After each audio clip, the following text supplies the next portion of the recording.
Welcome to my channel. This is the host, and today's story is going to be the apartment clock. Sofia had just moved into a small apartment downtown.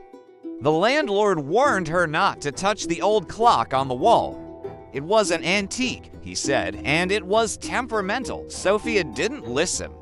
She thought the old man was just trying to add some character to his building. Besides, the clock looked cool. It was made of dark wood with Roman numerals and had two long, thin hands that ticked around the face of it. That night, Sofia was awoken in her bed by the sound of the clock striking. She looked over and realized with a start that the hands were moving backward.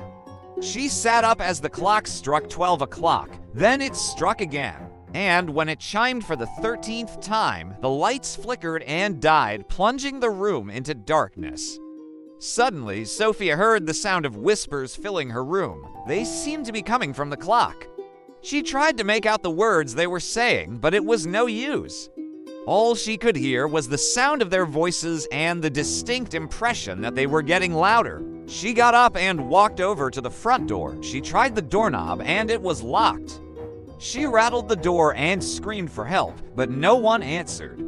The whispers in the clock grew louder and more frantic, and she could have sworn that she felt the presence of the room growing colder.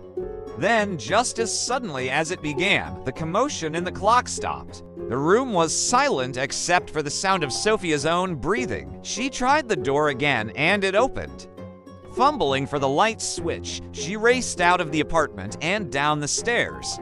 In the morning, after she'd calmed down, Sofia went back to the apartment.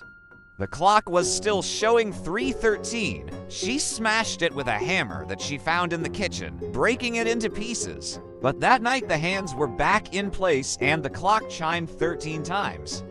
Every night after that, the same thing happened. The clock struck 13, the whispers grew louder, and Sofia would have to leave her apartment and stay at a friend's house for the night. Every morning, she would return to find the clock fixed and set for the next night. The clock seemed to be telling her that she wasn't welcome there. So, finally, Sofia did what the old man had suggested she do in the first place. She left the apartment forever. Thanks for listening. This has been the host. And if you want to hear another real scary story, stay tuned for more.